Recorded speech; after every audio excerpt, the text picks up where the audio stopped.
aquí está la Caquetá humana. Y aquí está la Colombia humana. Bienvenido a Florencia, Gustavo Petro, presidente. Bienvenido, Gustavo, a Florencia. Bienvenido a Florencia, Caquetá. Bienvenido, Gustavo, a Florencia. Bienvenido a Florencia, Caquetá. Se vive, se siente, Petro presidente. Se vive, se siente, Petro presidente. Y va a ganar, y va a ganar. Gustavo Petro va a ganar. Y va a ganar, y va a ganar. Gustavo Petro va a ganar. Petro sí, petróleo no. Petro sí. Petro sí, petróleo no. ¿Dónde está la Florencia humana? ¿Dónde está la Caquetá humana? ¿Y dónde está la Colombia humana? Petro, amigo, el pueblo está contigo. Petro, amigo, el pueblo está contigo. Petro, amigo, el pueblo está contigo. Petro. La que, bueno, acordamos ahorita. Petro, salve usted la patria. Petro, salve usted la patria. Petro, salve usted la patria. Bueno, ahora sí, vinimos a escuchar al próximo presidente de Colombia. Vamos con Florencia, le da la bienvenida, el Caquetá lo quiere. Petro, presidente. Gracias, Florencia.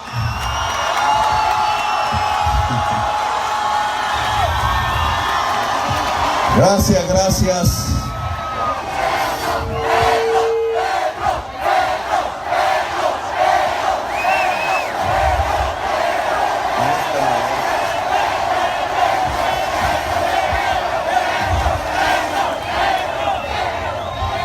Saben ustedes, sabemos nosotros que el Caquetá es prácticamente parte de nuestra historia, raíz misma popular de lo que estamos planteando en todo el país.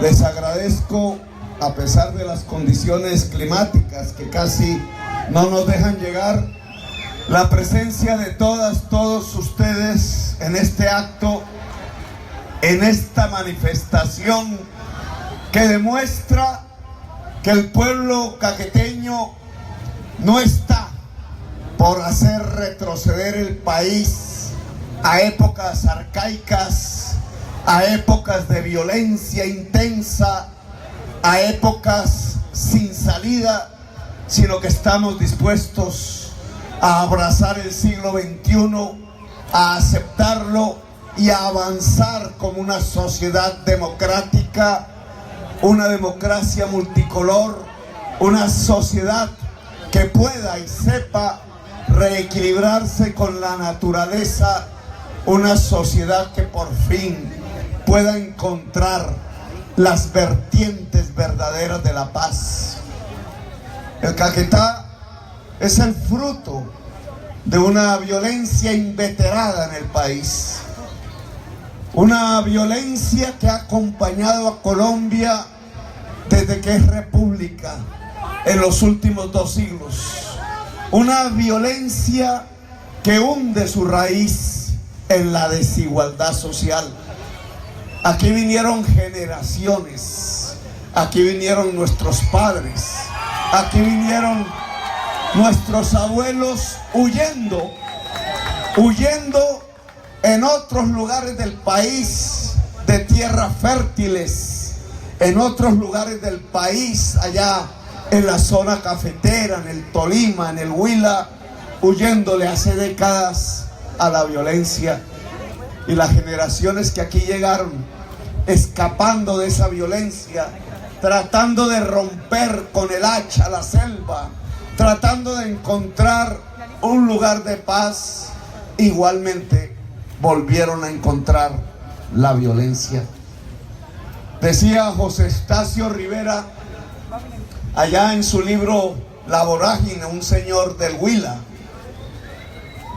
Rivera se llama precisamente el pueblo donde nació, decía: antes de conocer mujer alguna, jugué mi corazón al azar y me lo ganó la violencia. El azar, creía él, escritor profundo, era lo que determinaba la violencia para él. Compañero, y para él, con el compañero perdón, Petro, vamos a interrumpirle su intervención para presentarles unas niñas que traen un detalle para usted. Gracias. Discúlpenos por la interrupción. Gracias. Discúlpenos por la interrupción, pero no podíamos.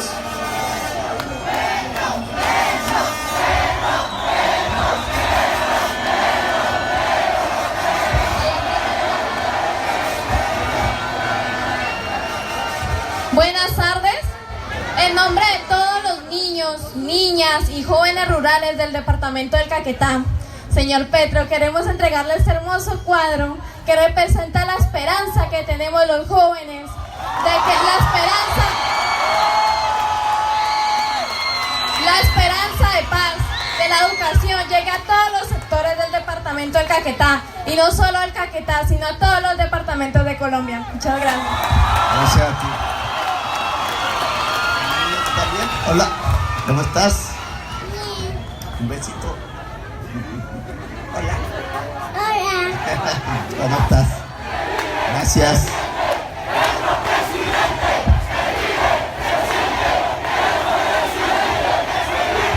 Buenas tardes.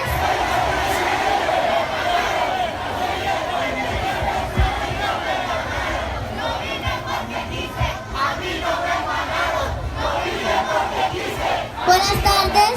Pues, les traigo un poema con mucho cariño y démosle un aplauso al doctor Gustavo Petro.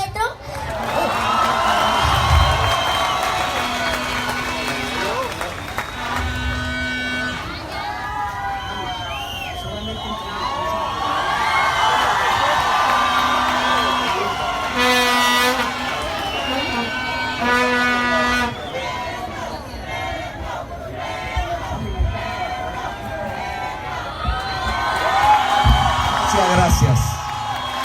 Gracias. Despide a las niñas, Antonella. Chao. Bueno, decíamos gracias a la niñez que nos ha ofrecido estas piezas regionales.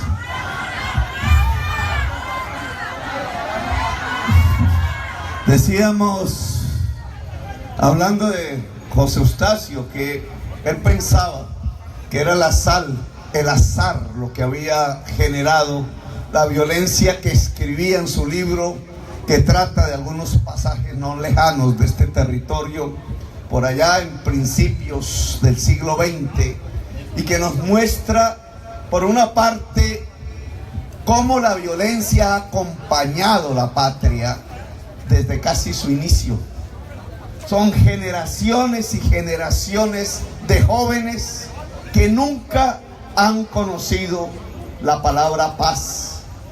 La generación mía, la generación de mi padre, la generación de mi abuelo, más atrás, todas las generaciones de jóvenes de Colombia, antes de conocer el libro, antes de conocer el saber, y como bien dice José Eustacio, el escritor, quizás antes de conocer mujer alguna, se repiten permanentemente en la presidencia de la República y en los altos cargos del Estado. Es ese estilo de poder hereditario, aristocrático, decía Jorge Eliezer Gaitán, liberal grande, oligárquico. Es ese estilo de poder el que ha emanado la violencia en Colombia y ha conducido a todas las generaciones de jóvenes de nuestra historia republicana a conocer antes que el libro, quizás antes que la mujer, la violencia, el odio, la venganza. Hogueras de libros, hogueras de seres humanos a lo largo y ancho del territorio es el sinónimo de nuestra historia patria. ¿Por qué un país puede soportar 2 siglos de violencia? ¿Cómo ha sucedido, como en ninguna otra nación del orbe, que podamos tener una secuencia sucesiva de violencias sin que nos podamos construir como una nación? La respuesta está en el estilo de poder que ha existido en Colombia, y la respuesta está en que ese estilo de poder lo que ha construido, en vez de una nación incluyente y democrática, es una enorme desigualdad social. Colombia es la tercera sociedad más desigual del planeta, y al mismo tiempo que es una de las sociedades más desiguales del mundo, en donde la distancia entre los que más tienen y los que poco tienen es abismal, es bárbara, es salvaje. Ni las naciones más pobres del mundo, ni las naciones más ricas del mundo tienen ese tipo de distancia en patrimonios, en riqueza, en ingresos. Esa desigualdad social ha sido el fruto no solo del feudalismo español, no solo de la esclavitud que trajo a Colombia pueblos enteros, también por los españoles. Tiene una incidencia, una causa más directa, más cercana. La desigualdad social en Colombia ha sido construida por la política, por el poder, por unas castas hereditarias que siempre han manejado los destinos de Colombia. La desigualdad social es la causa de la violencia. Y el Caquetá puede escribir su historia. Algo ya se ha escrito, otros y otras la escribirán quizás más profundamente después. La historia del Caquetá también es la historia de la desigualdad social. Y es que aquí llegaron los campesinos al borde de la selva, huyéndole tanto a la violencia como a la expulsión de sus propias tierras. Es que aquí llegaron los campesinos, sean vestidos de azul, sea con camisetas rojas, hace décadas, porque les habían expropiado sus tierras, tierras ricas, los habían empobrecido en noches de violencia, en noches de terror que cuentan nuestros padres, que cuentan nuestros abuelos. Ocurrió una enorme expropiación de la tierra y del agua para quienes entonces eran las mayorías nacionales, el pueblo campesino que se quedó sin ciudadanía. Y aquí vinieron, sea en el río Orteguaza, sea en el río Caquetá, vinieron a intentar encontrar un lugar de paz. Creyeron que quizás tumbando la selva se encontraba la tierra fértil. Creyeron quizás que aquí, lejos de la capital, lejos de las grandes ciudades, se podría construir una comunidad en paz. Y no fue así. En los tiempos recientes, en las últimas décadas, también llegó al Caquetá otra vez, como persiguiendo, como un espectro, como una especie de fantasma detrás de la gente pobre. Volvió a aparecer la violencia, volvió a aparecer el espectro del genocidio, de la masacre, de la guerra, del fratricidio. Aún en Caquetá, y lo sabemos bien, poco a poco y rápidamente quizás, la violencia volvió a tratar de despedazar a los hijos de Colombia. Hoy tenemos la posibilidad de que esa historia cambie.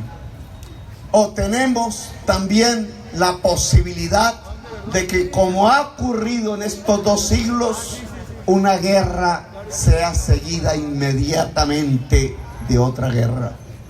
Tenemos 2 opciones como una especie de encrucijada. Por un camino, la posibilidad de hacer algo que nunca ha ocurrido en la historia de la República de Colombia. Un escenario, una posibilidad de que por generaciones hacia adelante se construya una era de paz. Pero también otro camino, que en lugar de ir hacia adelante pareciera retornar hacia atrás. La posibilidad que al dejar una guerra de 60 años, inmediatamente aparezcan los indicios, las realidades de otra nueva guerra, quizás más salvaje que la anterior. Cada uno de esos 2 caminos, cada uno de esos 2 caminos está marcado como las señales que indican hacia dónde, por unos nombres que no son de parajes, sino que son de políticas públicas, que son construcciones del poder. El camino del retroceso a la violencia podría tener 2 nombres concretos, o quizás 3. Petróleo en el Caquetá. Falta de sustitución de cultivos de hoja de coca agroindustriales. Y falta de decisión de las gentes sobre su propio territorio, sobre su propio destino. Desde La Guajira, allá al norte. ¿Dónde queda el norte? Aquí me orientan. Hacia atrás, hacia allá. Norte, hacia allá. Bueno, para orientarnos. Allá en ese extremo norte, en el mar Caribe, allá están las minas más grandes del mundo a cielo abierto de carbón. Por allá he pasado en esta campaña. Relativamente conozco la situación al lado de esas enormes minas de carbón que sacan y sacan trenes interminables día y noche para llegar al mar y exportar. Los niños se mueren de sed. Barrancas, Fonseca, Albania, los pueblos de La Guajira que antaño cantaban con juglares vallenatos, hoy tiene la medición exacta de la desigualdad social de la que hablo. Mientras la mayor riqueza de la nación en los últimos 30 años sale de allí, del subsuelo, utiliza el agua del territorio y llena el Estado colombiano de miles de millones de dólares anuales a través de las regalías. La gente que vive allí mismo, la gente que trabaja allí mismo, ve a sus niños salir no en los trenes interminables, sino hacia el cementerio, hacia las funerarias, hacia la realidad de que el agua del territorio se usa para el carbón y no se puede usar para la sed de la niñez. ¿Por qué mueren tantos niños de desnutrición en La Guajira y el Cesar y el Magdalena? Porque del subsuelo sale una riqueza entre comillas, que en realidad es un enorme veneno, más venenoso que la cocaína, porque produce los gases efecto invernadero y por ahí produce el cambio del ciclo del agua mundial y por allí produce el cambio climático que puede matar completamente la vida en el planeta, incluida la especie humana. El cambio climático es un tema fundamental porque Colombia es el 5º exportador mundial del carbón y el petróleo es precisamente en su utilización tecnológica y codiciosa del mercado mundial, lo que produce la mayor afectación que desde hace decenas de miles de años no existía, que podría ponernos por primera vez como especie ante nuestra propia extinción. Por eso el Papa Francisco lo denominó y ha gritado a lo largo y ancho de su espacio espiritual y popular: ese es el principal problema del mundo. Y por eso un científico, aparte de la Iglesia Católica, ateo él, como Stephen Hawking, acabado de morir, también en su propio espacio científico le decía a la humanidad: si no actuamos en estos 20 años, en 200 años y de manera irreversible, la especie humana muere. De uno y otro lado de las creencias más extremas, desde todos los rincones de la creencia religiosa o científica, nos vienen gritando: líderes, pongámonos las pilas porque estamos al borde de la extinción. Y la extinción es producto de dos: una articulación perversa entre la codicia humana, que no es de toda la humanidad, sino de sus círculos más poderosos y ricos en el mundo, y el carbón y el petróleo. Esa conjunción nos ha puesto al borde de la extinción, pero también nos abre una oportunidad: mirar las alternativas. Claro que sí, claro que una posibilidad de nueva violencia puede estallar de nuevo en Colombia, y ya tenemos sus indicios. Carteles mexicanos cooptando la experiencia fratricida de quienes han vivido la guerra en Colombia. Carteles mexicanos articulados a los ejércitos privados del narcotráfico o de lo que aún llaman guerrillas, que son lo mismo. Carteles extranjeros controlando territorio. Aquí cerca, en el litoral pacífico, la zona de Tumaco, el litoral pacífico de Nariño. Ahí vemos ya el resurgir de una nueva guerra que puede ser todavía más salvaje de la que hemos. Ya no está ligada ni siquiera por los ecos a las viejas disputas políticas que eran del siglo XX y que conformaban la Guerra Fría. No es una guerra ideológica, no tiene que ver ni con socialismos ni con capitalismos. Es ausencia de la política, porque siempre en la política por lo menos se podía hablar, se podía negociar, se podía dialogar. Ahora no la tiene. Está cimentada esa nueva violencia en la pura y simple codicia humana. Y en Colombia puede haber territorio propicio para la expansión de la codicia, de la barbarie, del genocidio. Por eso tenemos que poner atención.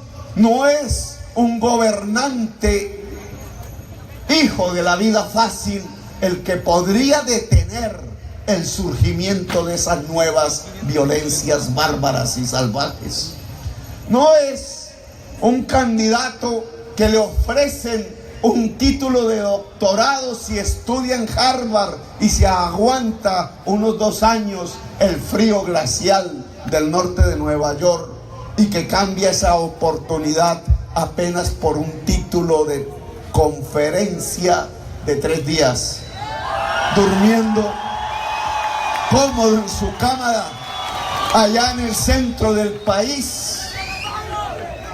¿Cuál jovencito, jovencita de Florencia sería capaz, si le entregaran una beca para estudiar en la mejor universidad del mundo, Harvard? Lo desdeñaría simplemente por pereza y por quedarse en su propia casa cómoda, llena de lujos.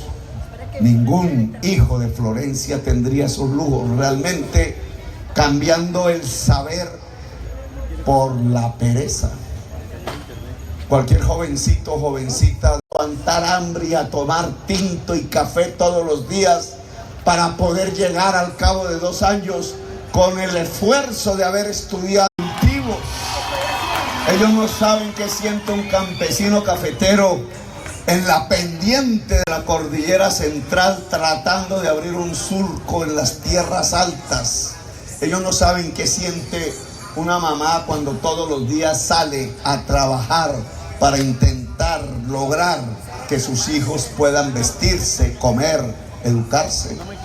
Hay una enorme diferencia entre la capacidad luchadora y resistente del pueblo colombiano y de la resistencia, el conocimiento ni real de su sociedad, ni teórico de los libros, para poder enfrentar la posibilidad de que Colombia entre a una nueva violencia, y cómo impedirlo y cómo lograr realmente que se pueda construir en este territorio una era de paz.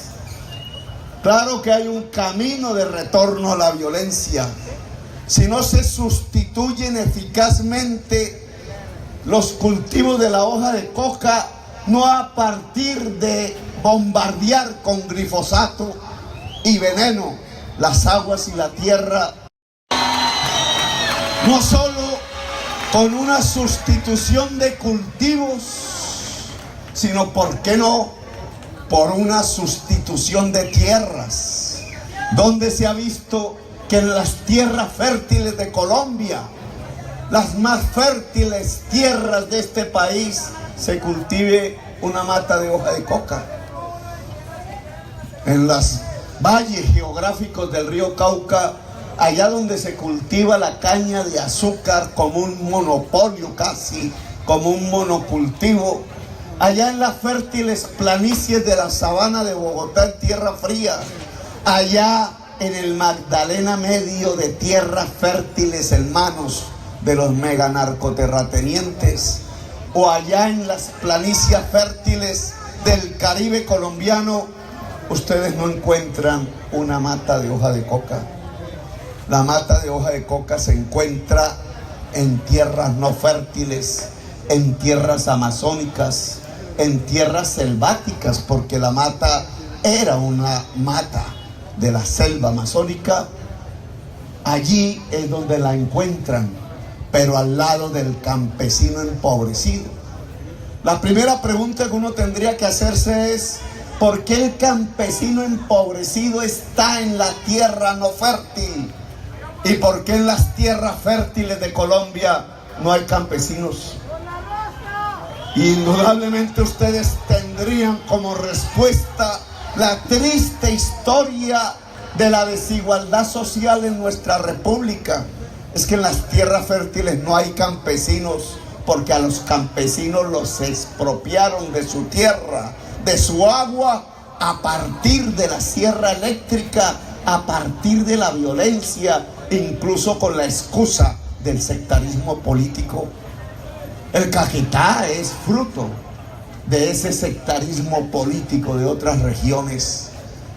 Aquí se supieron abrazar como hermanos, porque ante la selva no había otra posibilidad. No siembran un árbol de yuca, de maíz, extensiones inmensas de miles de hectáreas, donde de vez en vez una vaca flaca y muchísimas reinas de belleza. Extensiones amplísimas, sin producir, sin cultivar, como si la función social, como si la función humana, como si la función divina, si se quiere, de la tierra fértil no fuera alimentar a la humanidad.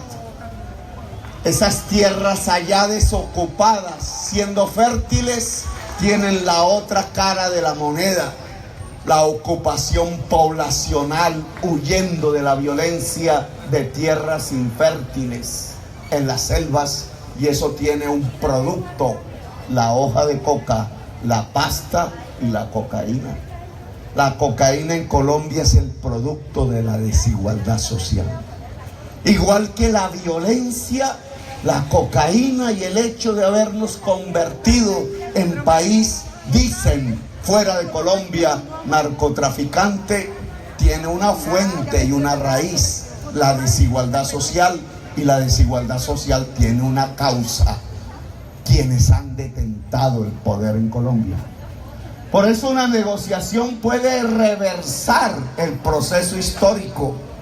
¿Por qué el campesinado de Colombia no puede retornar a las tierras fértiles del país? ¿Por qué no podemos hacer una reforma agraria?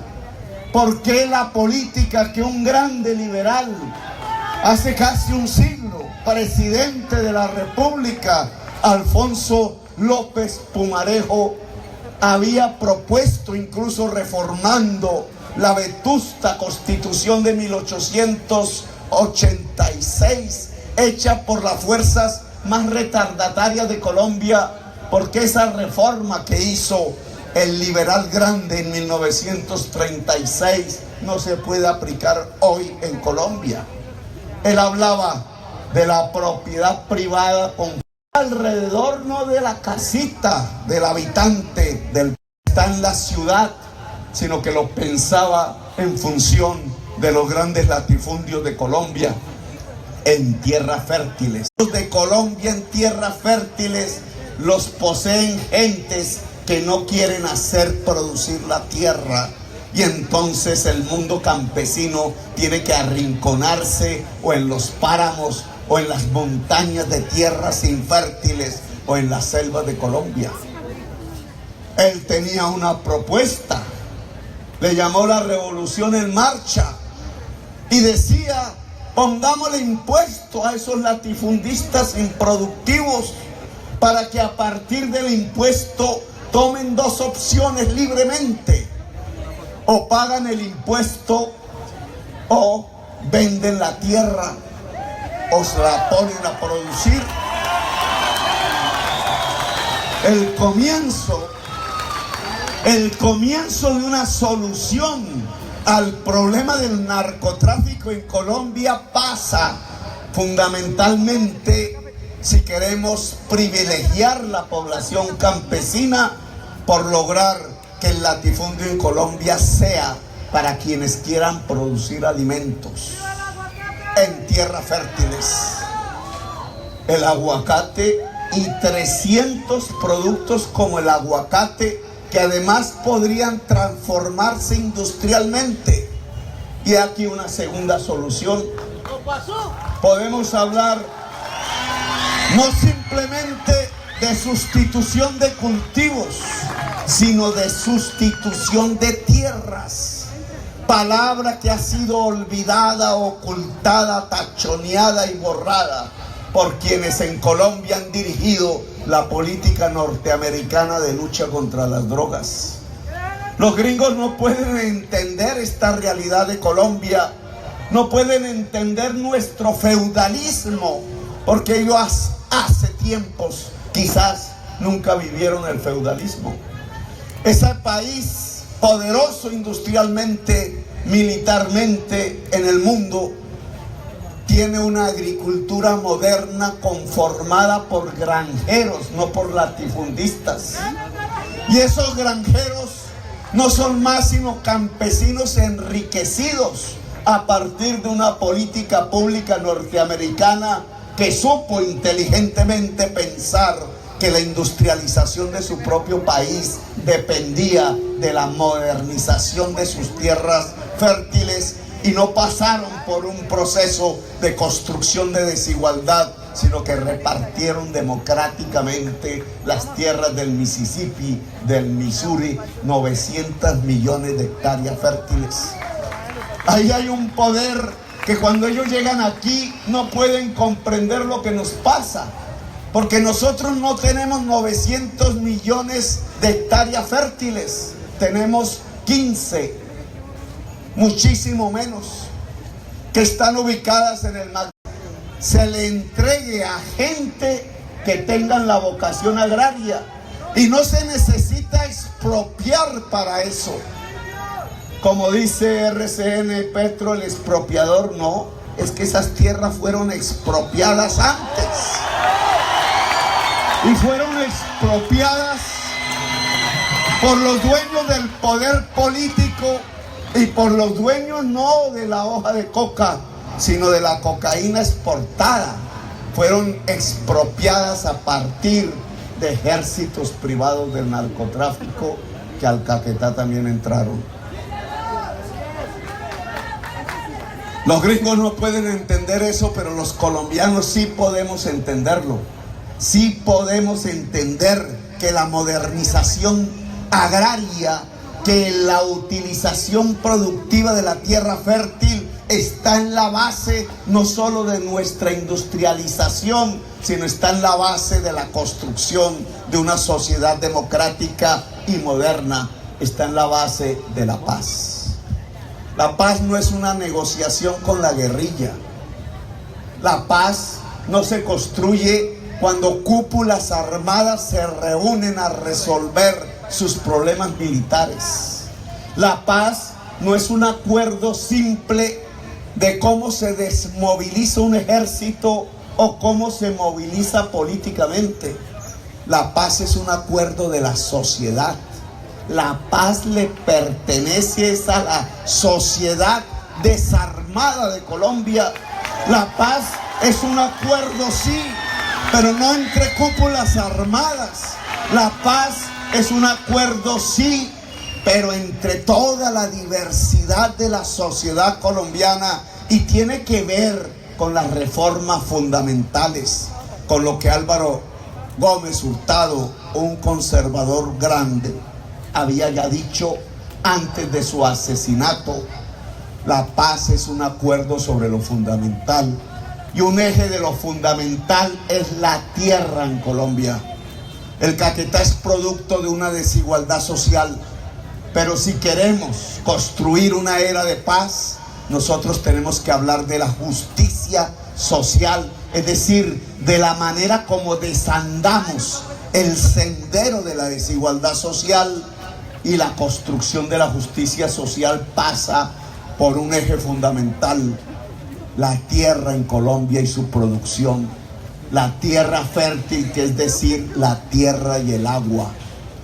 Si no resolvemos este tema, el narcotráfico extranjero hoy en tierra colombiana, con mayor poder de fuego que ningún otro narcotráfico colombiano haya tenido, nos va a llevar a las guerras del siglo XXI, nos va a llevar a niveles aún mayores de salvajismo y de barbarie en el conflicto. Así que hay que actuar y hay que decidir.